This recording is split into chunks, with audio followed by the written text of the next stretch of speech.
With maintenance out of the way, now it's time to focus on the fun mods.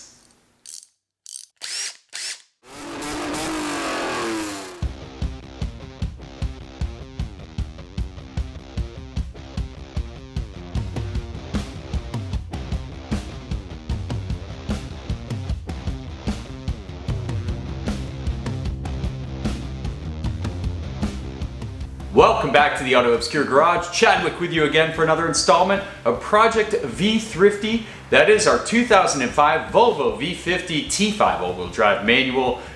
And today, guys, we're past maintenance. So no more maintenance talk, no more maintenance work in the garage. We're just doing fun stuff. Part of going on this road rally is bringing a machine that can handle. And V50 out of the box with 188,000 miles, not the best handling machine. Bonus, it does have Eibach lowering springs already. That's cool. We can operate with that, but we're gonna add to it, guys. So today, we're gonna touch up the rear end with a little rear sway bar install, and I got a little top secret strut tower bar for the front end. Not to mention, I heard tires do a lot when it comes to handling dynamics. Let's get in the garage, have a little fun, get a little dirty. Okay, getting ready to install that new rear sway bar. Let me show you what we're working with under the car here. So obviously we have the OEM one. You can see the end links here going up through. Everything's kind of wet looking because I PB blasted the heck out of it. I'm not playing around with broken bolts here. You can see the stock rear sway bar here. These are the brackets. These two bolts, not too crusty. I mean, original 188,000 miles, even though it's a California car. I've seen things break, and you don't want to break those bad boys off. So you follow the bar down. There's the other bracket. And here's the other end link going up through. So of course we got to remove this rear bar first before we install our new one, but let me show you what we're doing, because we're not doing an OEM replacement. Here's our new rear sway bar. It's the Elevate, I can't remember the millimeter one. It's their big boy. I got new end links there in the boxes, and of course there's the mounting brackets and bushings, all new hardware. This thing supposedly improves the handling a lot better. You know, these are all front wheel drive bias cars, even though this is all wheel drive. It's gonna help balance out that handling, and especially since we're gonna use some spirited driving applications, this is the way to go. So this should liven up the car a little bit, make it a little more neutral in handling, less pushy. So let's see how this goes. The install should be pretty straightforward if we don't break any bolts. Let's go ahead and get it in the car.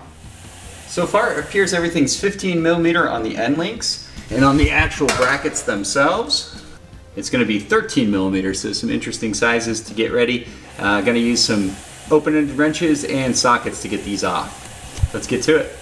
In addition to the 15 and 13 millimeter sockets, you're going to need a 5 millimeter Allen key, and that's because on these end links, you need to put something in to grab it. It should fit right there, and then you undo it with your wrench. So you will need a 5 millimeter Allen key to do this job for the end links. Let's get them off of there. Okay, since we're just dropping the end link and sway bar all together, no need to do the bottom of the end link. We can just skip right to the top. Gonna grab our 15, put it on there first. Get our Allen key.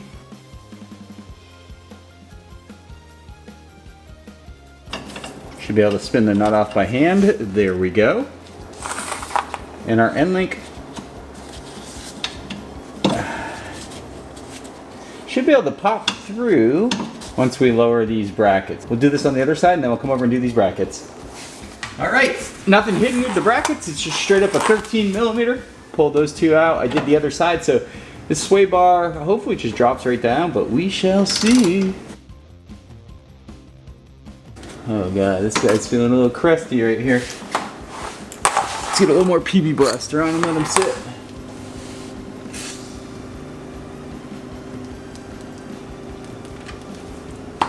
Drink that up, buddy.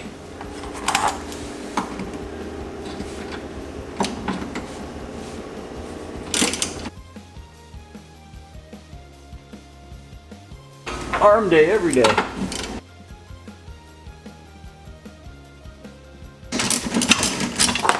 There we go. Rear sway bar and end links removed from the Volvo V50.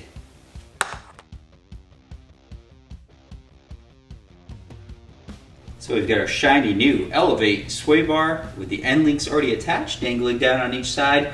Got the brackets on there too, just like we removed the old one. So kind of the reverse, we're gonna hold it up in place, do those bracket bolts first, drop the end links through, tighten all that up after. It's nice to have a little play in everything while you're tightening and make sure it gets adjusted correctly, but man, what a pretty looking rear sway bar. This should go in nicely. Let's get it up there. Here's our new Elevate sway bar installed with new end links. Man, this looks good under here.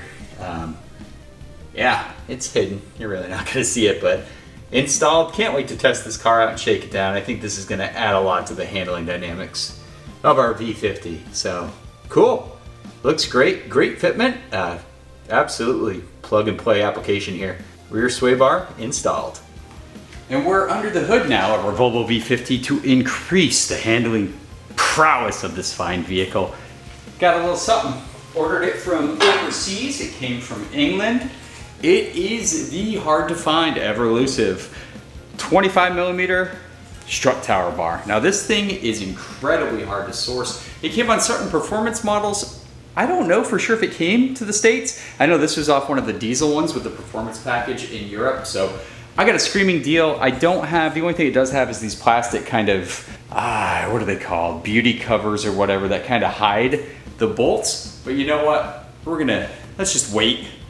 Add it to the car for no reason. So weight reduction, we're not gonna put the plastic caps on because we don't have them, but I got a screaming deal. These are hard to source. And the other thing is too, usually you find them, they don't have the special hardware, which I'm gonna show you in a second. This came with the hardware. I'll put the price that I paid on the screen now, but usually these traffic for 120 plus, and then you got shipping and hardware, so I got an absolute steal. It looks wonderful. We know it's gonna fit absolutely perfect, and I believe it goes in just like that. So just sneak preview how cool that thing looks. But it's got special hardware. There's gonna be 4 of these bolts. You can see they go into the shock tower there. So basically the top hat area of the shock. These go in, it creates a little brace, then you set your strut tower bar right on this kind of nut here. Put this final nut on, and that's what holds it in. So there's 2 on each side. This hardware is very specialized. So that's what it runs. Let's go ahead. Should be a pretty easy install. Got to pull the old ones out, new ones in, 13mm, and then whatever nut this is to put it in initially. So this should help with initial turn-in, which is a little slow. It's a slower rack on this vehicle, but you know, just kind of one of the outputs of the time. You know, these things weren't super sporty right out of the factory. But anyway, this will help shore up that turn-in, which is awesome, and probably complement our rear sway bar that we installed, the Elevate unit. So let's put in this OEM Volvo bar.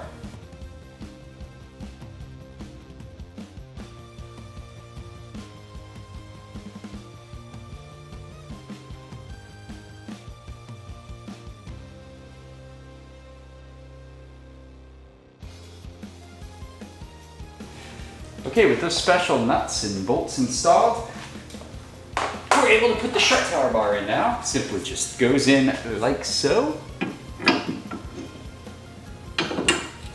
Like it was made by Volvo or something. Yeah, it was, dude. Okay, these little guys are gonna be put in now. In case you're wondering, well, those bolts with the captive nuts go in about 19 foot-pounds is the final torque setting, and the narrow part points up. Now these little guys just need to get tightened down. Don't over torque these little nuts. These are just holding your strut tower bar on. 13mm.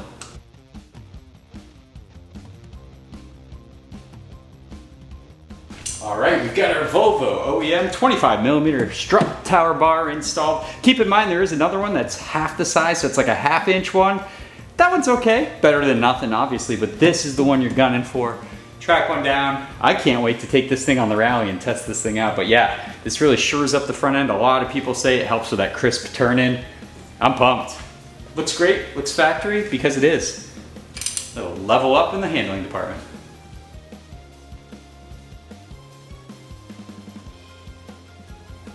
The biggest handling mod you can do for any vehicle is tires. It improves grip, acceleration, cornering, braking, all of those wonderful things. I've gone with some Advan Yokohamas here, the Flevas. I've had good luck with these. 300 tread wear, summer tire, exactly what the doctor ordered for a rally. They look great. Not the biggest, wheels and tire combo for this car. This is the 16-inch version, so you do get a 205, which isn't a super crazy wide tire, but Look at the tread. I love these Flevas. They're really good for what they are. They're not super aggressive like a track tire, but they do hold up fantastically with heat. And I think it's a great pairing for our V50 T5 all-wheel drive. So again, don't cheap out on tires, guys. Worth every penny, and a huge increase to the handling prowess of our V50. It's not often that we get to add funds back to the budget, but this V50 came with these Kumo Solus All Seasons, which are a fantastic tire, and as you can see, they are brand new. I think it's under 2,000 miles for all four, matching set. Yeah, tire date codes are in 2025, so it'd be foolish not to sell these. So we're gonna list these for sale, as tires are quite expensive now. I'm gonna list them for sale, $100 firm. Come get all four. I have a feeling these are gonna sell decently quick. They are a great tire and in great shape. So, hey, a little money back in the budget.